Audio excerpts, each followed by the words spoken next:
The morning it happened, the house already felt wrong. The air was thick with tension, the kind that comes before someone says something they know will hurt you. My sister Carly was sitting on the couch scrolling through her phone, laughing under her breath. My mother was in the kitchen, her back to me, humming softly while pretending she didn't hear the laughter that had an edge sharper than glass. Ethan, my son, 6 years old, was by the front door, trying to put on his sneakers. "Mommy," he called, holding up one shoe. "Why do they feel weird?" Before I could reach him, Carly's voice cut through the room. "Maybe your clown feet finally grew," she said, smirking. "Please subscribe to our channel and tell us in comments from where are you watching this video." "Carly," I warned, keeping my tone low. "Enough." She rolled her eyes, leaned back, and muttered, "You're too soft. That's why he acts like a baby." Ethan slipped his foot into the shoe, and the scream that followed made my blood run cold. He jumped up, crying out, clutching his foot. I rushed forward. His little shoe had fallen off, and inside, hidden under the insole, were 2 small mousetraps. Both had snapped shut on his toes. "Oh my God!" I shouted, dropping to my knees. "Ethan! Baby, it's okay! It's okay!" But over his cries, I heard laughter. Loud, unashamed, echoing through the living room. Carly, holding up her phone, recording. What did you... I couldn't even form words. My hands shook as I pulled the traps open, freeing his tiny foot. His skin was red and marked, his tears dripping onto my sleeve. "Carly!" I screamed. "You recorded this?" She just snorted. "Relax, it's a joke." "A joke?" My voice cracked. "He's a child. My child." Mom's voice floated in from the kitchen, calm, cutting, cold. "Enough yelling. He's fine." I spun around, still cradling Ethan. "He's bleeding." Mom wiped her hands on a towel and turned toward me, her face unreadable. "He's just being dramatic, like you always were." "Mom, you can't blame Carly," she said, crossing her arms. "You're the one who raised that boy to be soft. Always crying, always clinging. Maybe it's time he toughened up." Ethan sobbed into my shoulder, trembling. I felt something inside me fracture, that line between heartbreak and rage. Carly laughed again, replaying the video on her phone. "You should see his face, Mom. It's hilarious." Mom's lips twitched into a smile. "Send it to me." I froze. "What?" She said send it to her. Carly's tone was teasing, triumphant. "Guess it runs in the family, huh?" I stood up, shaking. "You're disgusting." Mom shrugged. "You're too sensitive, Emily. That's why you fail at everything. You think the world cares about your feelings? It doesn't. Better he learns that early." "You're talking about your grandson." She didn't flinch. "He's not my grandson. He's your accident, and you've been punishing us with him ever since." The words hit harder than anything I'd ever felt. Ethan's small body jerked as he hiccuped through tears, confused and terrified. Something in me broke. I took his tiny hand in mine, walked straight past them, and went to his room. He didn't resist, just buried his face into my shoulder and whispered, "Did I do something bad, Mommy?" I couldn't answer. I just packed his clothes, my purse, his favorite blanket. My hands moved fast, fueled by fury and heartbreak. I could still hear Carly's laughter echoing from the living room, could still hear my mother's voice. Low, calm, venomous. "You'll be back," she called as I walked out the front door. "You always come crawling back." I didn't turn around. Outside, the sun was bright, but the air felt thin. I buckled Ethan into the car, his small hand gripping mine the whole time. When I looked back at the house, the curtains shifted. My mother's silhouette watching. Her smile faint, satisfied, like she'd won something. I whispered, mostly to myself. "You just lost everything." Ethan sniffled. "Are we leaving forever?" "Yes, baby," I said, starting the car.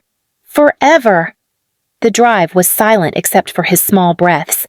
He fell asleep halfway to the next town, clutching his stuffed dinosaur. My mind raced the entire time, not just with what they'd done, but what they thought they could get away with. Because this wasn't the first time they'd crossed a line. But it would be the last. I didn't know how yet. I didn't know when. But they had filmed my son's pain. They had laughed while he cried. And I would make sure one day they understood what it meant to be truly humiliated. They wanted a lesson? They'd get one. Only this time, the camera would be mine. The first month after leaving felt like trying to breathe underwater. Every sound made me flinch. A phone buzz, a knock, even a cartoon laugh from Ethan's tablet. It all reminded me of them. I'd found a small apartment over a laundromat on the edge of town. The rent was cheap, the walls were thin, but it was ours. For the first time, no one called us names. No one mocked his laughter. I took a job at a cafe down the street. Mornings were brutal, nights worse, but I'd never felt prouder wiping sweat from my face and knowing it came from honest work. Ethan would sit at the back table drawing superheroes with broken teeth but big smiles. When customers asked who he was, he'd say, "My mom's the boss here," and I'd turn away before they saw me cry. Every week, Carly posted new videos online, pranks, mean jokes, mocking people she called oversensitive snowflakes.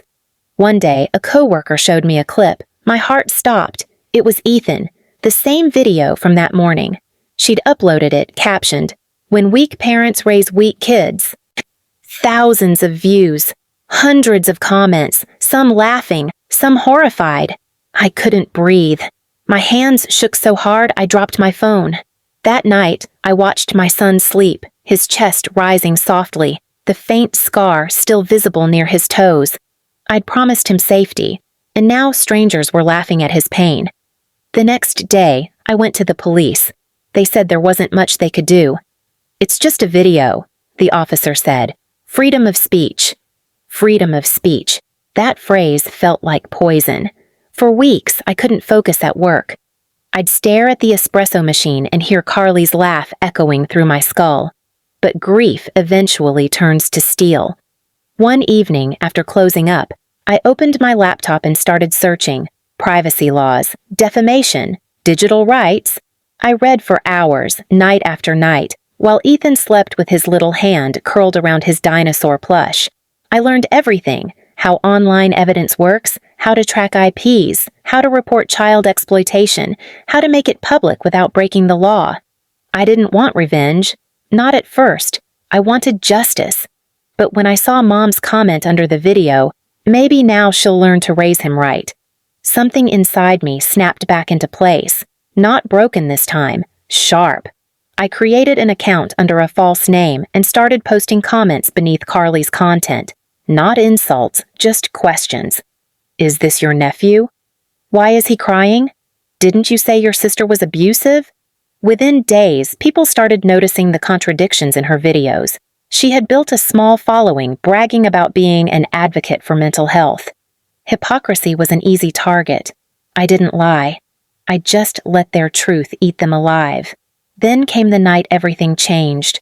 A journalist from a local news site reached out to my anonymous account. She was investigating online child cruelty trends. She'd seen the video. She wanted to feature it, with the child's identity protected, to expose the people behind it. I said yes. When the story dropped, it spread faster than I ever imagined. Headlines called it the mousetrap prank that went too far. They blurred Ethan's face, but everyone recognized the house, the decor, Carly's voice. Comments flooded in. Her sponsors dropped her. Mom called me that night for the first time in months.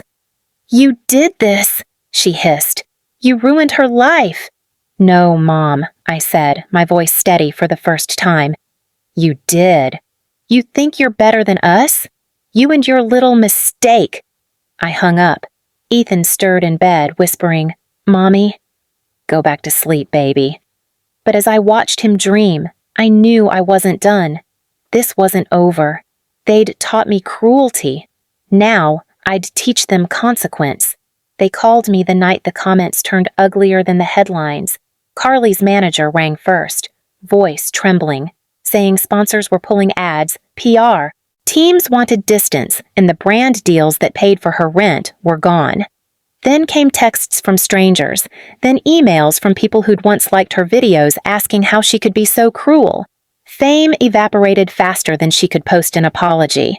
When the dust settled, Carly sat on our old couch in a public story someone else had written about her downfall. her hands shaking as she scrolled, mouth open, disbelief carved into her face. Mom watched over her shoulder with that same blank smile as if watching a candle gutter. I watched both of them from the doorway, my son asleep on my shoulder, and felt nothing like victory. I felt the slow, careful settling of something that had been building for years, the realization that justice was quieter than I'd imagined. They came to me a month later. Not with letters or threats, but at my doorstep in the rain, eyes wide, mouths dry. "Emily," Mom whispered, voice gone thin. "We're homeless. Carly's videos were taken down. We have nothing. Please, please, help us." I let them stand there for a long time. Ethan rubbed his sleepy eyes and peered at them, innocent and trusting, and I felt the last of whatever fear had kept me small drain out of me.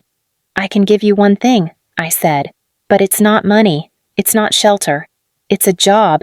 Real work helping the families I help now." I didn't say it to be cruel.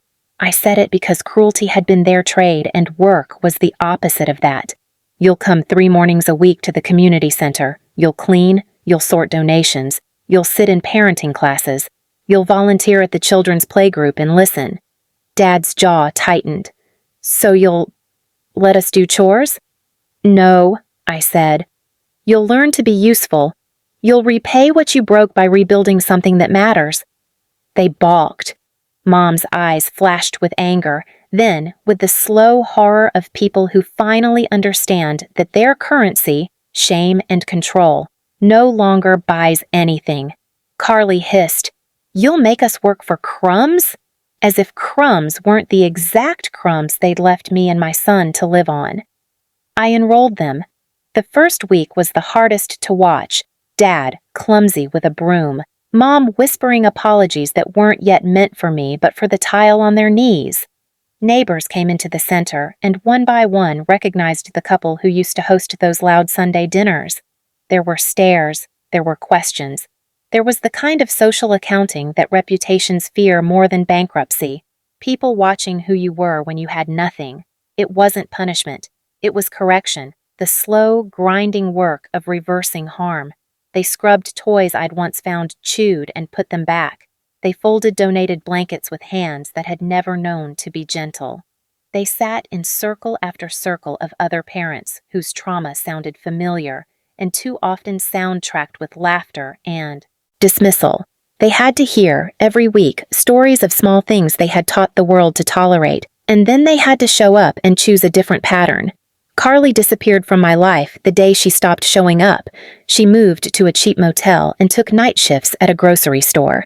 Fame had been a thin skin. When it tore, she had no idea how to be otherwise. Mom lasted longer. At night, she'd call, ask about Ethan, ask if I forgave her. I answered with the truth. I forgave myself first, then offered help when it was honest and hard, not when it was convenient. Months later, a neighbor I'd met at the shelter waved me over. "Your parents asked for a letter," she said, handing me a typed page. On it, in Mom's spidery script, was the apology she could finally say out loud. Not because the internet demanded it, but because she had learned what it felt like to sit in a room of people she'd hurt and listen. I didn't post it. I slid it into a drawer. Some things don't need to be trophies. They needed to be true. On the day I locked the door of my small apartment behind me, the day I walked into the center and saw the mats filled with kids laughing without fear, the shelves full of toys and donations clean and organized, I understood the last part of the story I'd been writing with my life. Revenge hadn't been about ruining them. It had been about refusing to be ruined by them. It had been about building a place where the laughter of my son and every other child could be safe again. They begged me for the shelter they'd once denied me. I let them come in and earn it. I taught them how to be useful. The city taught them how to be accountable. Life taught them how to be small and honest. They weren't crushed by me. They were erased by the consequences of their own choices, and in that erasure there was a hard, quiet healing. That night, as Ethan fell asleep beside me with a cartoon quietly playing, his laugh pure and loud, I realized the last thing I wanted from them wasn't an apology or an apology video or viral shame. It was to never have to shrink again because someone else decided I deserved it. When the silence of the center settled, it didn't scare me, it healed me. Please subscribe to our channel and tell us in comments from where are you watching this video.